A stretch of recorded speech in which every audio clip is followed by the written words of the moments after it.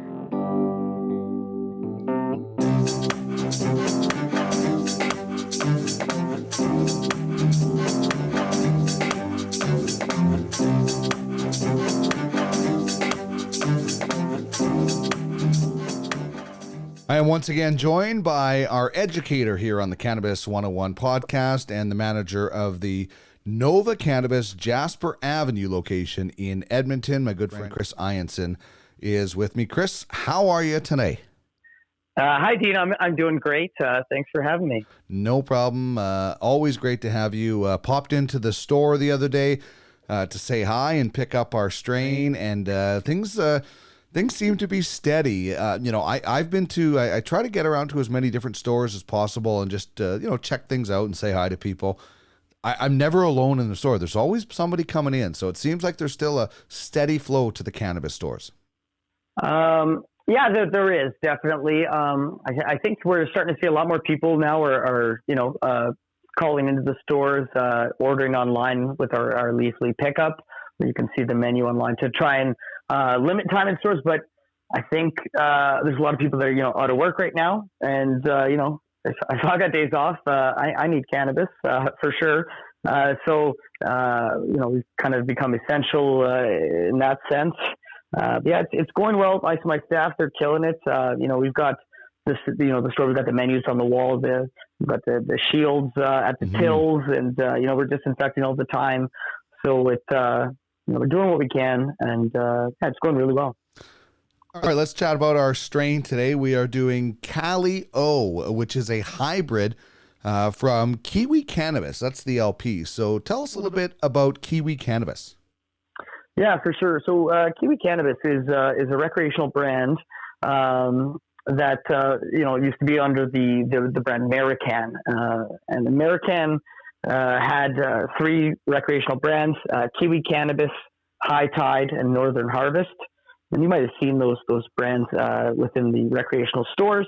So American was the kind of the umbrella company, and then they did a name change, changed up some of their leadership, and became the Wayland Group.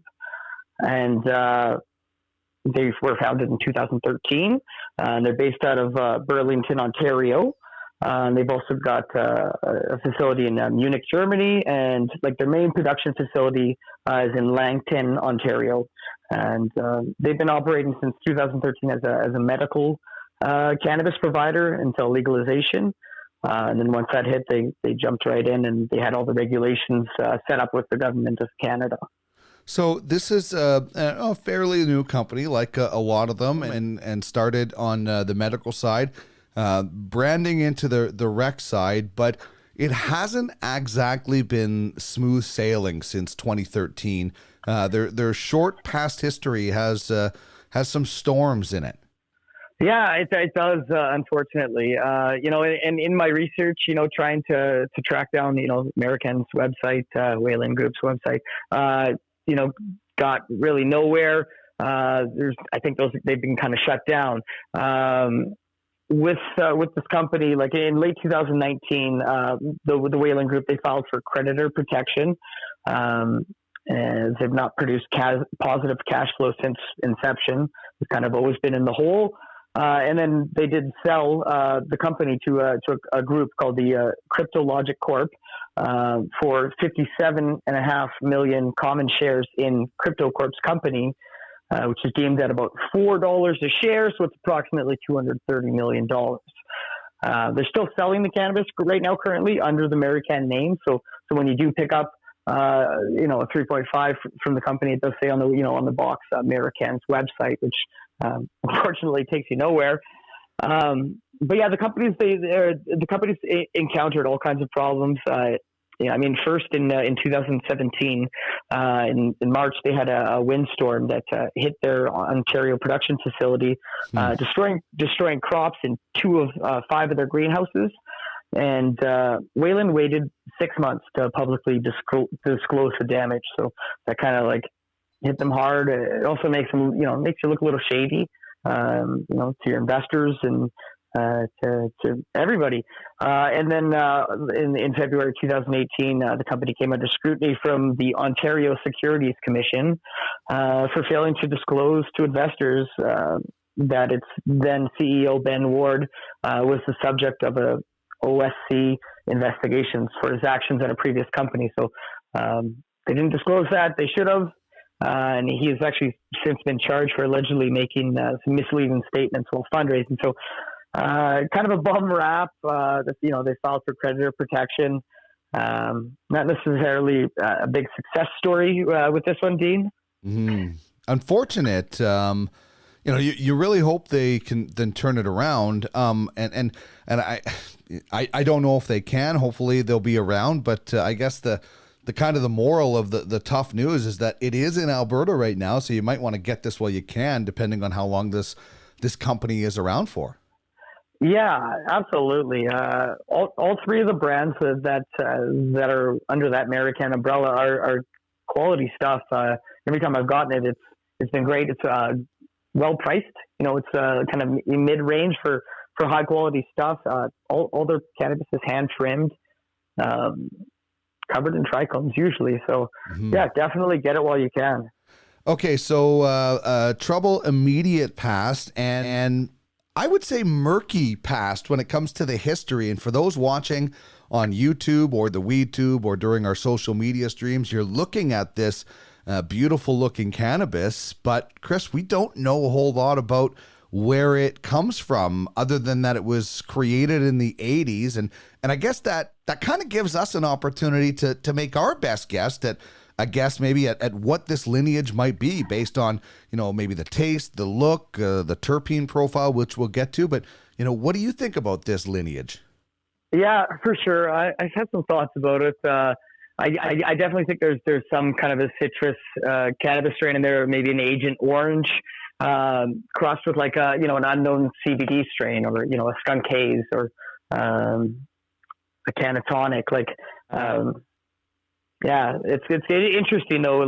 We will encounter some strains where the genetics are it's a bit murky. Where we're not exactly quite sure what how it's been created. But yeah, it's definitely a great CBD balanced strain. The flavor of it is very citrusy.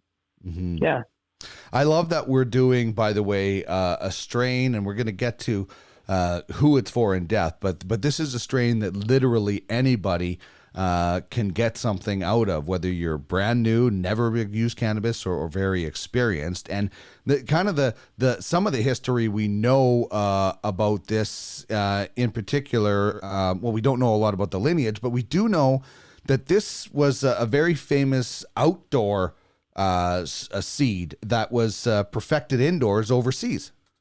Yeah, it was.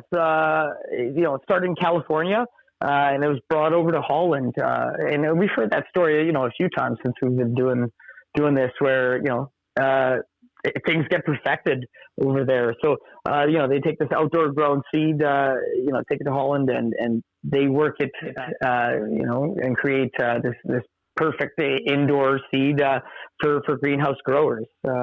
It's the California orange bud is, it's a plant with plenty of power in terms of like its THC, CBD, the terpene profile, and the amazing like zest. And the taste is superb on this one. Okay, so we usually tell you about a website. Unfortunately, this time we can't. When you go to www.kiwicannabis.ca, it says coming soon, and you mentioned about some of the other websites. So we'll skip over that right to the THC/CBD levels, and this is one of the first strains, other than when we did the 12 strains of Christmas, that has an abundance of CBD. So what are we looking at with this one, and how does that maybe balance out with each other? Yeah, for sure. So THC levels, we got 6.42. So that's kind of like entry level to a mid range, and then 9.52 on CBD, which is that's rather high for a CBD strain.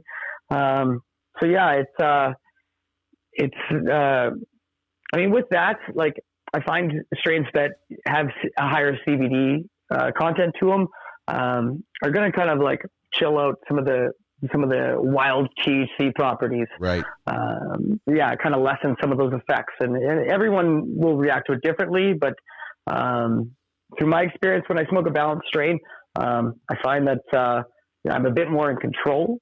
Which could be a good thing. I mean, sometimes that's what I'm after. Kind of keeping my head about me instead of letting it float a couple of feet above me.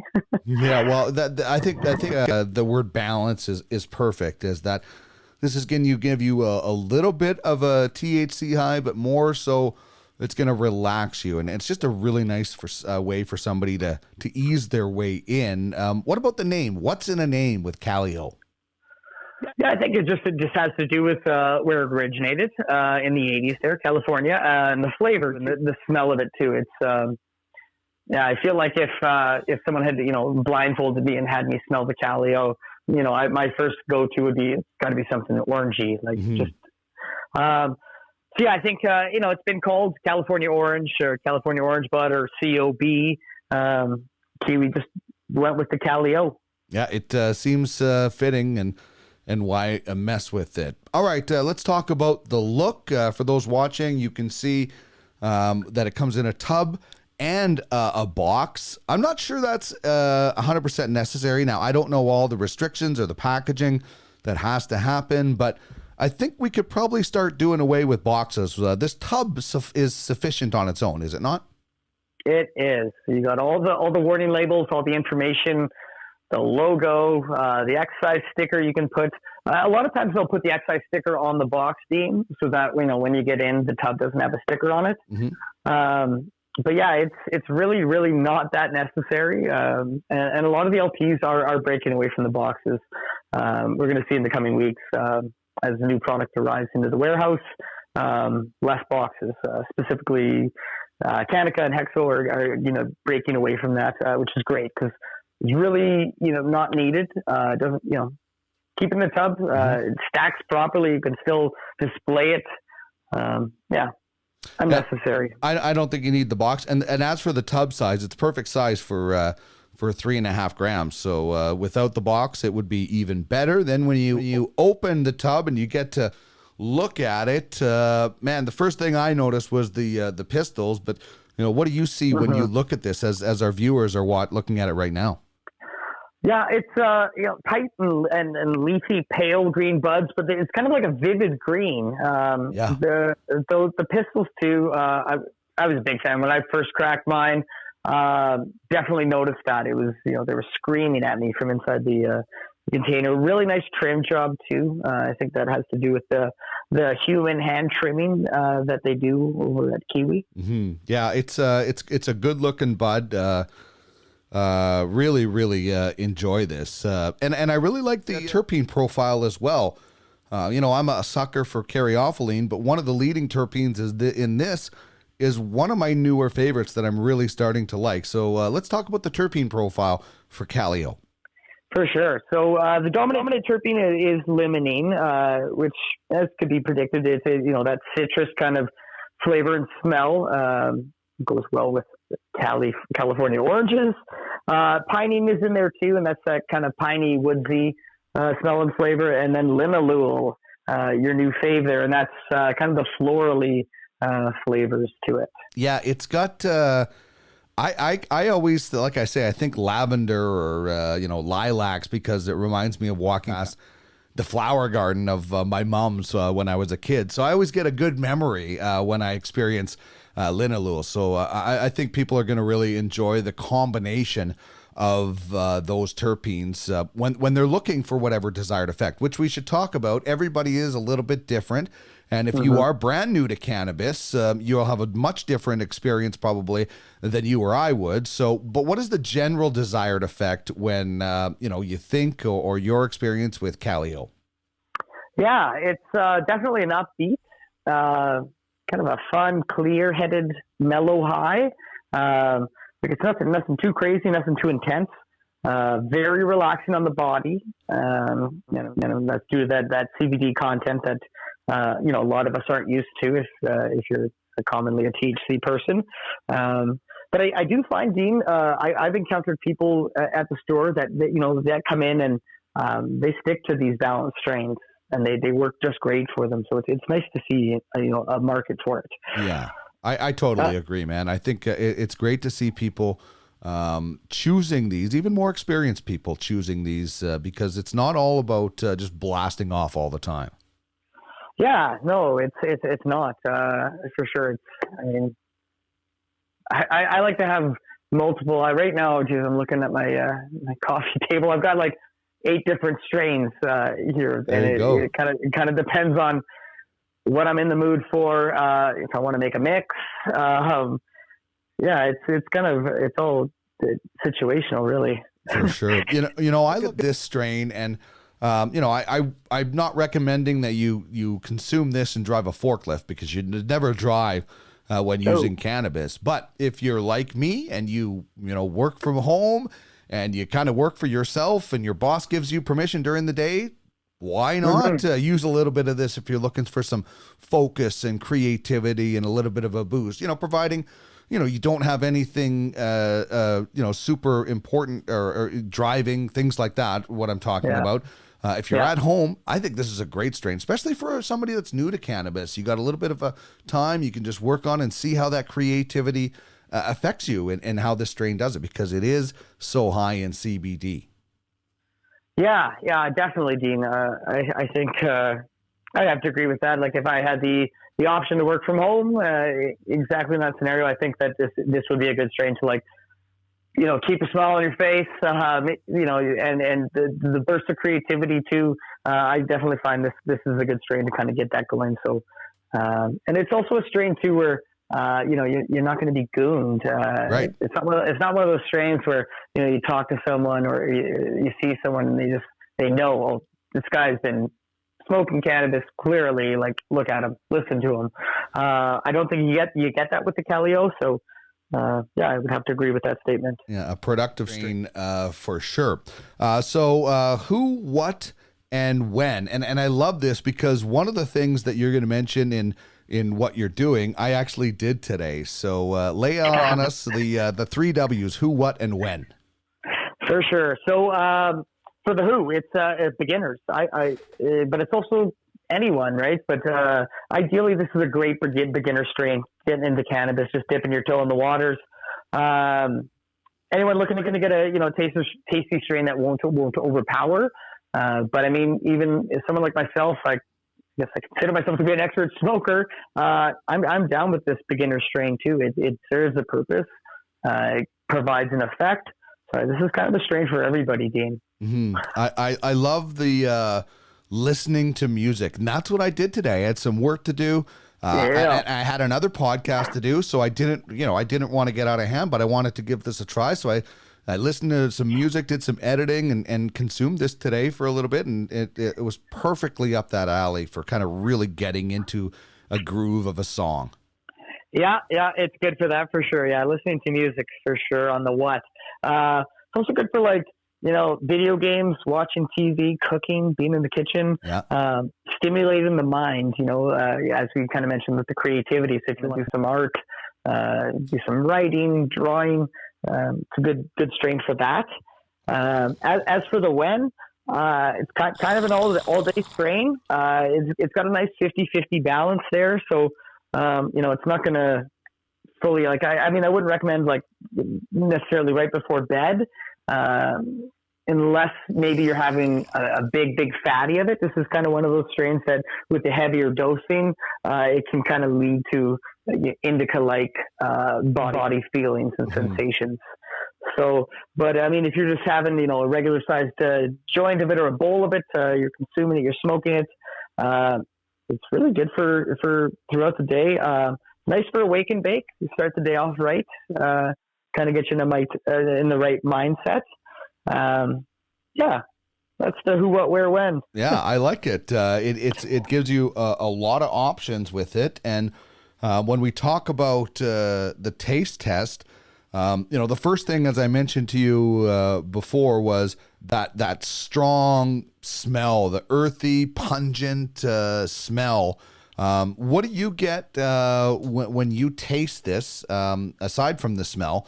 I definitely get those floral hints, that lavender hints, the linalool. I certainly tasted that very, very strongly. But what else do you get for taste test? Yeah, so definitely floral and pine. Floral and pine, kind of like a woodsy flavor to it, with zest of orange kind of throughout. So there's constantly the orange flavor kind of percolating there. Really smooth too, I thought. It was really, really well done, bud. And this might sound weird, but the couple joints of it that I've had recently, they're kind of like cool hoots, somewhat like chilled hoots.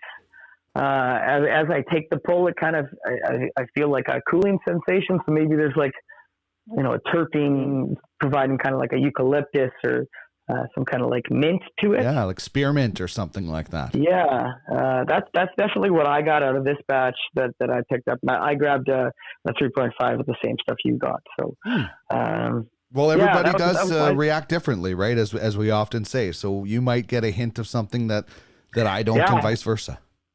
Yeah, absolutely. Everybody's different. Everyone's got a different endocannabinoid system, a different biology. We all react differently. Mm-hmm. So it's kind of the fun part about cannabis is that it's, an individual journey.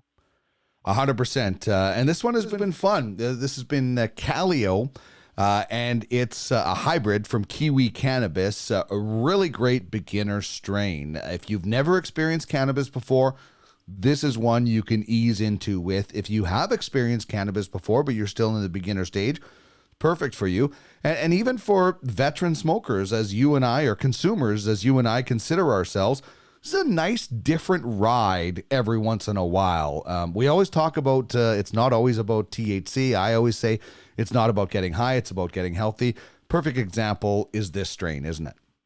Yeah, well said, Dean. Yeah, it's a good one. I'm real glad we went with the balanced strain. I always get so excited about the high THC stuff, but like this is important too. This is a big part of cannabis. So 100%. Thank you as always, Chris. Stay safe, stay healthy, and I look forward to doing another strain with you next week. Right on, Dean. Thanks for having me. Bud, dope, flower, ganja, Mary Jane. We all have our own language when it comes to cannabis. Herb, John Lennon, plant, Thai stick, salad. So let's explore another weed word of the day. Samuel L. Jackson, The Hobbit's Leaf, Lady Gaga, 420.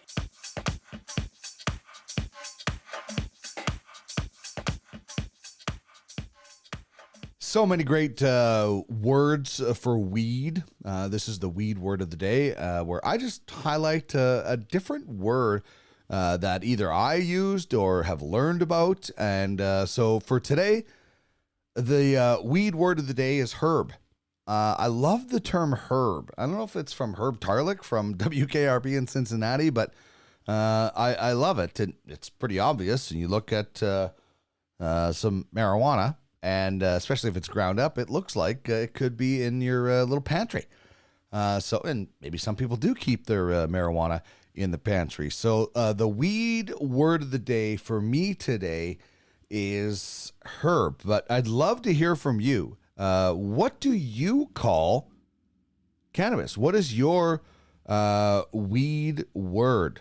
Hit me up on any of our social media feeds. Twitter, we're at the Cannabis 101. You can find us on Instagram at the Cannabis 101 Podcast. On Facebook, you can find us at Cannabis 101 Podcast, and you can email us as well, cannabis101podcast.ca, and you can find past episodes, subscribe for the Weed Weekly, and more at www.cannabis101podcast.ca.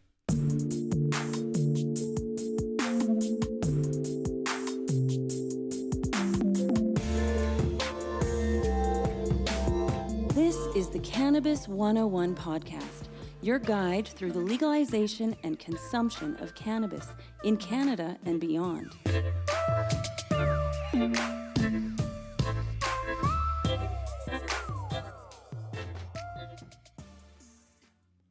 All right, that is just going to about wrap things up for this episode. Really like to thank Malka Labell from the Green Generation Co., who will join me every week for the business of cannabis during the Cannabis 101 podcast. Our other usual weekly suspects, we're back again, David Wiley from the OZ and Chris Ianson, our educator from Nova Cannabis. Thank you so much for joining us on the program. I hope you enjoyed it. If you did, please leave us a review.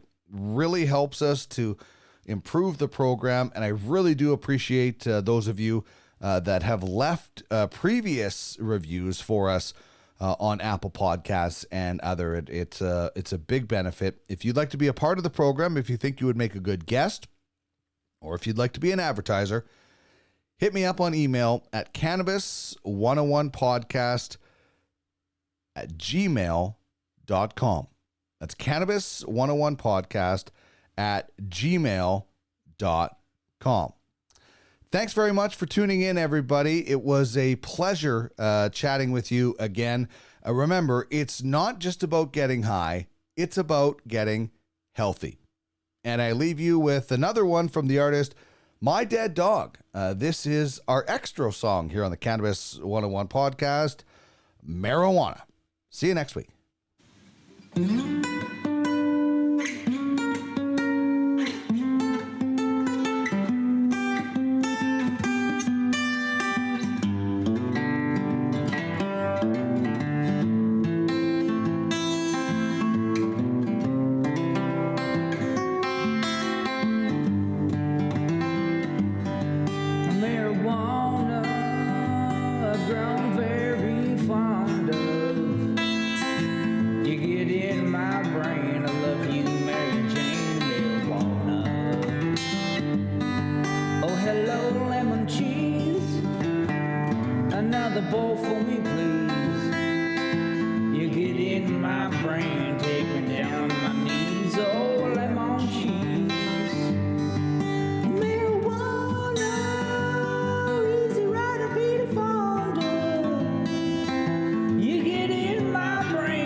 Yeah.